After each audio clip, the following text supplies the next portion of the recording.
Welcome back. So it's time to look into that space where women are doing great things in their field. And we're looking at a specific field where the contributions of women are often unsung. Is STEM, science, technology, engineering, and in business. So joining us for this conversation is Dr. Lillian Iheukwumere. I hope I got your name correctly. Please pardon me if I did not. Iheukwumere Esotu, Asset Management Strategy Lead at National Gas United Kingdom. She joins us virtually from the United Kingdom. Thank you so much. So I'm going to start by asking you to articulate your name correctly. Oh, thank you. Good morning. I think you did really well. So Lillian Iheukwumere Esotu. So I think you did really well. Thank you for having me. Thank you so much. All right, so I'm going to practice until I get perfect with your name. Let's start this way. I'm going to start by asking you a pointed question. We've had quite a number of women doing amazing things in technology on this set, and they often talk about how sometimes they're the only female in the room. So, and there are a number of reasons adduced to this. Gender bias or a lack of representation stemming from lack of interest by women in that space. So which trumps the other for you? Oh, for me, I think it was previously where we used to say we didn't find women in STEM. There are quite a lot of women doing amazing things in STEM right now. It's getting on to that point where women are beginning to get leadership position. But where I'd say the problem actually starts out is when women get married and start having kids and having to balance, their careers, especially if they, have careers that is going outside to the field and spending lots of time. That's when the population of women starts to dwindle. That's like, the big challenge of how to retain women in engineering. So I think it's gone past not having women in engineering and it's gone to retaining women in engineering and STEM courses, really. All right, so let's get acquainted with your own story. What's the backstory behind your work in the engineering field? Okay, so I started out, first degree in petroleum engineering, a huge beneficiary of the federal government. I got, an all expense paid scholarship by the federal government Petroleum Technology Development Fund, PTDF, for my MSc and PhD. And then I stumbled into, an interesting field which wasn't quite very popular at that point in time, and that was reliability engineering and asset management at the University of Manchester. And going into reliability engineering, I think one of the things that kind of, piqued my interest was, turnaround maintenance was one of those subjects. And growing up, everyone in Nigeria, would hear about turnaround maintenance on our refineries. I didn't quite understand what that was. So when I got into that space, and started to hear about turnaround maintenance, shutdowns, and outages, like it was really interesting. It was something I felt I could add value. So I went on to do a PhD on managing major maintenance projects. And when I was done with that, I started working with a consultancy firm, first an American consultancy firm, Black & Veatch, which later got, which was sold to a UK firm, RSK Beanies. And from there moved on to another consulting firm, Arcadis, a Dutch-owned firm, a consultancy firm, provided services in the water technology sector. And then right now I'm with the UK National Gas Transmission, which is like the backbone of the UK energy sector that provides this infrastructure that transmits gas across the UK. So that's been the background to my career and academic journey. Your career is just interesting to listen to. So let's dig let's deep dive into it even further. So what exactly do you do as an asset manager strategist in that company at the National Gas? Okay, the UK is a mature economy, and when we say mature economy, it means like most of its infrastructure has been around for ages. Comparing that to Nigeria, we're starting a lot of infrastructural projects. So it's kind of, Nigeria is in a unique place on its own, which I'll touch on later. So for the UK, most of the transmission pipelines have been, around for over 60 years. And at the point, what we're doing is mostly trying to extend the asset life, doing remodification of those assets so they keep running. And so it's sort of like a different strategy in terms of asset management. Asset management is a whole life strategy approach that looks at when you acquire an asset, or when you design an asset, or when you just buy a new asset like your car, and then you start thinking about how you're going to operate it, how you're going to maintain it, and then when it's coming to the end of its life, either because of financial constraints, if you're going to extend that asset life, or if you're going to dispose of it. In the UK, this whole phases of the assets comes with different types of regulations that has to happen. Even in terms of disposing your asset, you can't just dispose of it.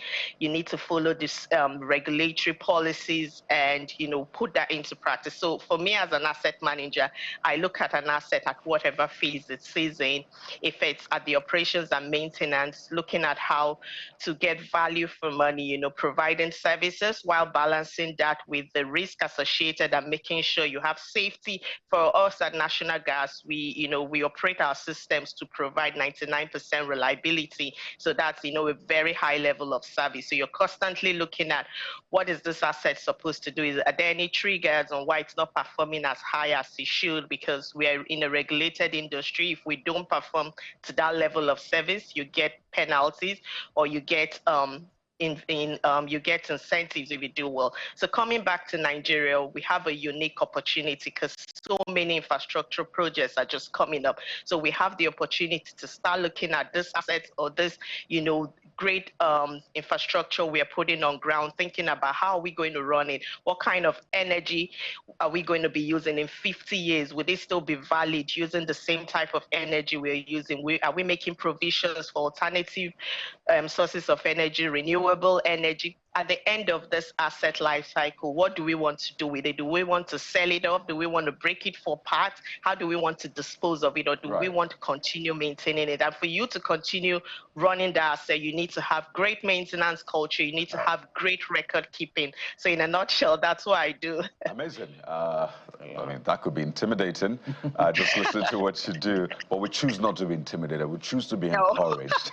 And, it's brilliant to hear the methodical approach to things. And I want to ask you this one. Having tasted of both waters, of both sides, what would you say is the key difference? Because you see some of these other climes, a lot of people look forward to visiting, staying there, relocating, and just enjoying the place. So what would you say is the key difference between the outcomes of this place and that place? Is it a difference in mindset? Is it a difference in the structures and the system? What exactly is the key difference? Because I imagine you've done that analysis thinking, wait, what is different? They don't have two heads, right?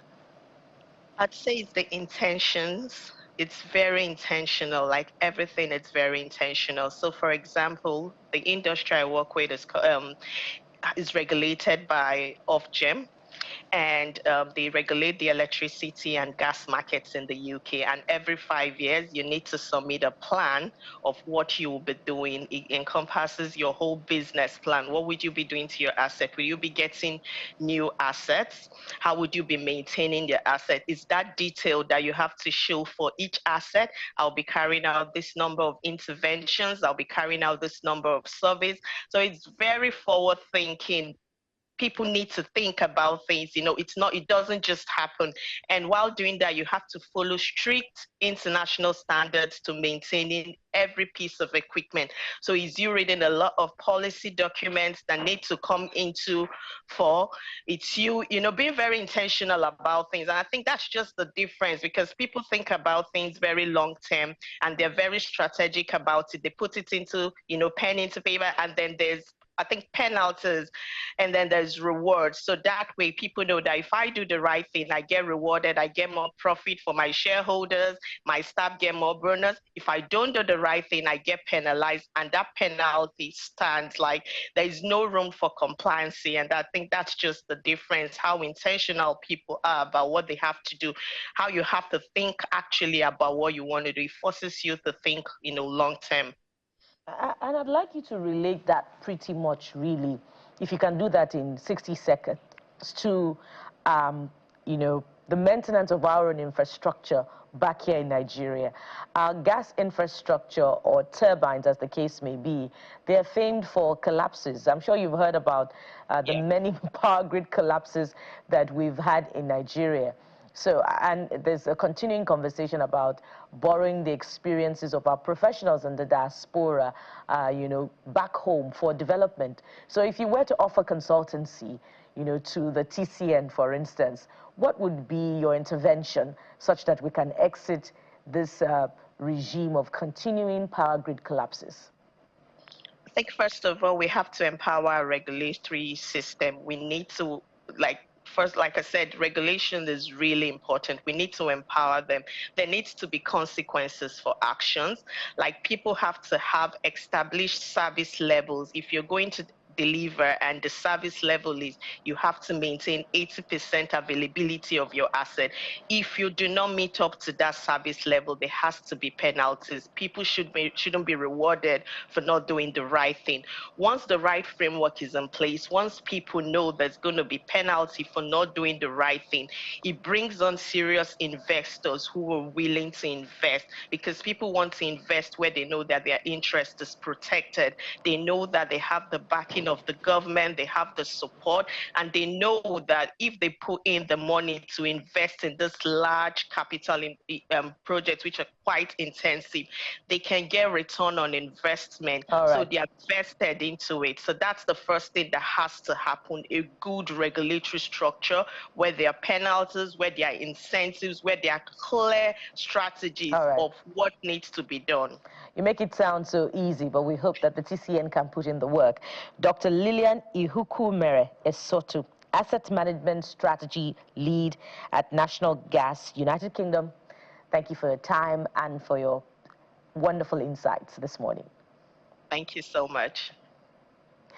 And from here, we'll move to another interesting leg of the conversation on your perfect morning starter. Stay with us, we'll be right back.